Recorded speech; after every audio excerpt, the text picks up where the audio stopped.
오늘 우리에게 주시는 하나님의 말씀은 열왕기상 18장 36절로 37절 말씀입니다. 열왕기상 18장 36절로 37절입니다. 제가 봉독하겠습니다. 거룩하신 하나님의 말씀입니다. 여호와여, 내게 응답하옵소서. 내게 응답하옵소서. 이 백성에게 주 여호와는 하나님이신 것과 주는 그들의 마음을 되돌이키심을 알게 하옵소서 하매, 이에 여호와의 불이 내려서 번제물과 나무와 돌과 흙을 태우고 또 도랑의 물을 핥은지라. 아멘. 바알은 풍요의 신입니다. 풍요의 마음을 빼앗긴 사람들, 풍요에 집착하는 사람들이 출애굽 공동체의 정신을, 사람 사이에 평등 공동체를 세울 수 있을까요? 풍요의 마음을 빼앗긴 사람들은 나눔과 형제애, 돌봄과 희생이라는 공동체적 가치를 붙들 수가 없습니다. 바알의 가치와 하나님의 가치는 양립할 수가 없습니다. 오랜 기간 평온했던 마을에 개발이라는 바람이 들면, 막대한 돈이 들어오면 돈 때문에 평화가 깨지고 공동체가 찢어지는 모습 수없이 보아왔습니다. 형제의 지간마저 큰 돈이 불화를 일으키는 것을 수없이 보았습니다. 그것이 풍요의 무서움입니다.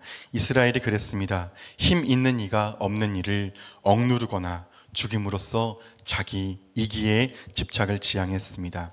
조상으로부터 받은 땅을 지키려다가 죽임당한 나봇 사건이 이 아합 시대를 단적으로 보여주는 증명 사례입니다.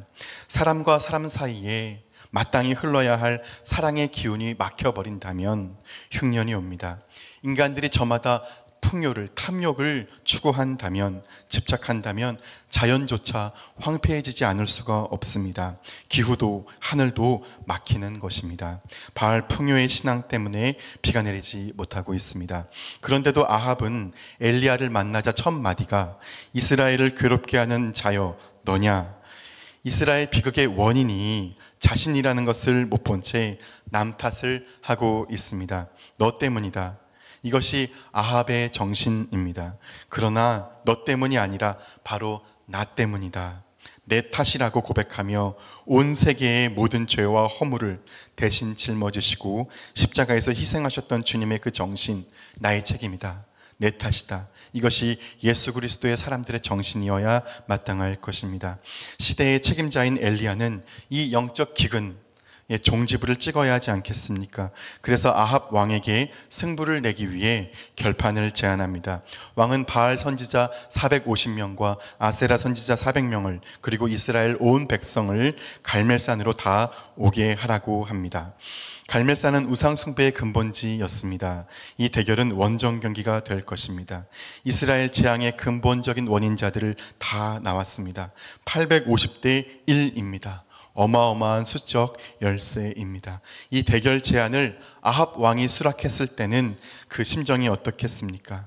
이 수적인 우세, 이건 상대도 안 되는 싸움이다. 이 기회에 저 언약 신앙을 고수하고 있는 마지막 1인, 저 골칫거리를 제거할 수 있는 것을 기대하지 않았겠습니까? 그렇게 해서 갈멜산에 엘리야 대 바알 집단이, 대규모 집단이 대면하고 있습니다. 엘리야가 모든 백성에게 가까이 나아가서 외쳤습니다. 너희가 어느 때까지 둘 사이에서 머뭇하려느냐?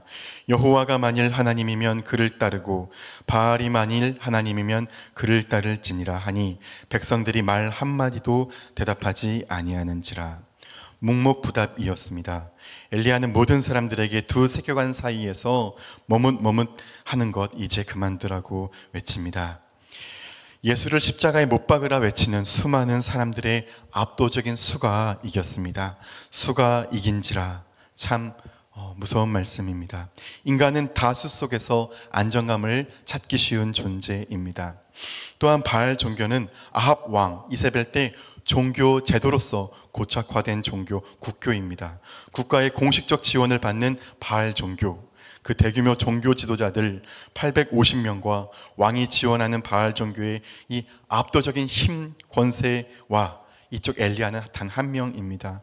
불보듯 승부가 뻔해 보였을 것입니다. 그래서 백성들은 묵묵부답이 아닐 수가 없을 것입니다. 엘리야는 말합니다. 대결법은 이것이다. 각각 제단을 온전히 마련하고 너희는 너희 신의 이름을 부르고 나는 여호와의 이름을 부르리니 이에 불로 응답하시는 신, 그가 하나님이시다. 그렇게 최종 판결의 종지부를 찍자고 말했을 때 백성들은 긴 침묵을 깨고 모두가 대답했습니다. 그렇게 하자고 말합니다. 바알 선지자들이 먼저 바알을 불렀습니다. 소리치고 부르짖고 춤을 췄습니다. 응답이 없자 대규모의 선지자들이 자해를 시작했습니다. 피를 흘렸습니다. 소음을 냈습니다. 그러나 비존재인 바알은 아무 답도 하지 않았고 이제 엘리야 차례입니다. 예언자는 백성들에게 가까이 나오라 먼저 말했습니다. 와서 분명하게 확인하라는 것입니다.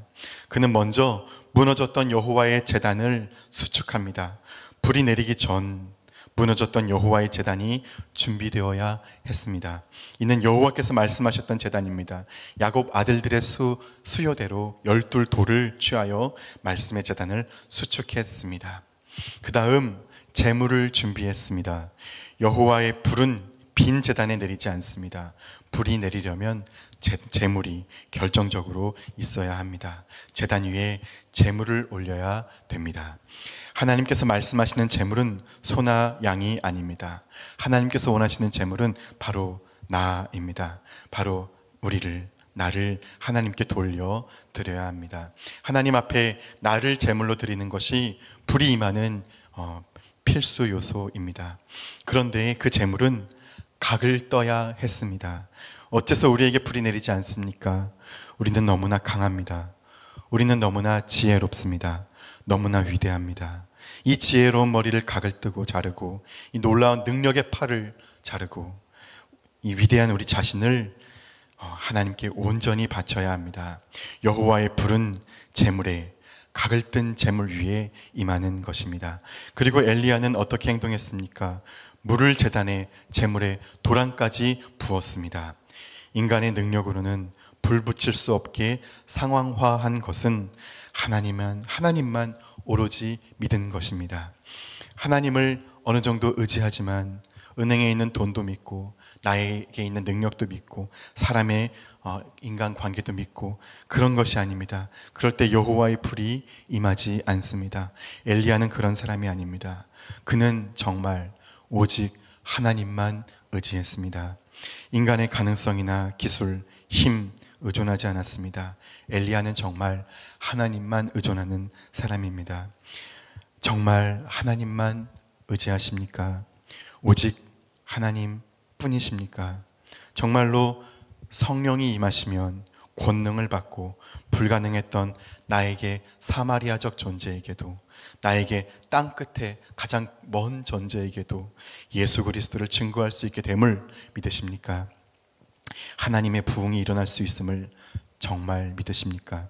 정말 이 땅에 음부의 권세가 장악한 이 한국교회 땅을 다시 이길 수 있는, 음부의 권세를 깨뜨릴 수 있는 하나님의 능력을 말씀 위에 선다면 된다는 것을 믿으십니까? 그리스도인의 삶과 세계를 변화시킬 수 있는 곳이 우리 성락성결교회임을, 바로 나임을 믿으십니까? 엘리야는 인간의 능력이나 힘, 수단이나 기술, 어떤 인간의 능력도 아니라 오직 하나님 그분만을 믿은 것입니다. 그렇게 인간의 가능성을 다 무효화시키고 기도했습니다. 하나님만이 하나님 되심을 알게 하옵소서. 하나님만이 하나님 되심이 드러나게 해달라고 간절히 구했습니다. 온 이스라엘이 되돌아올 수 있게 해달라고 간구했을 때 이에 여호와의 불이 내려서 응답하셨습니다. 불은 제단과 제물, 도랑까지 다 태웠습니다. 하나님의 역사를 보고 사람들은 여호와 그가 실로 그분이 하나님이시다 고백하고 증명되었습니다. 이제 비가 다시 옴으로써 주님의 승리가 완결될 것입니다. 언제까지 바알 신과 하나님 사이에서 머뭇머뭇하려느냐? 이 선지자의 외침, 하나님의 말씀은 오늘 우리 시대에도 그대로 울리고 있습니다. 이제 우리의 하나님을 결정할 때입니다. 하나님과 세상의 풍요 사이에서 머뭇거리시진 않습니까? 또는 하나님 주신 사명과 자신의 안락한 삶 사이에서 머뭇하지 않으십니까? 우리는 어느 둘 사이에서 머뭇거리고 있습니까?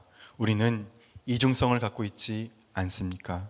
주님께서 말씀하셨습니다. 하나님과 재물을 겸하여 섬길 수 없느니라. 모든 우리의 이중성을 청산하고 우리 자신을 하나님께 던져야 삽니다. 말씀대로 살면 죽을 것 같지만 말씀대로 살지 않아서 죽는 것입니다. 한국 교회들이 그렇게 죽어가고 있는 것입니다.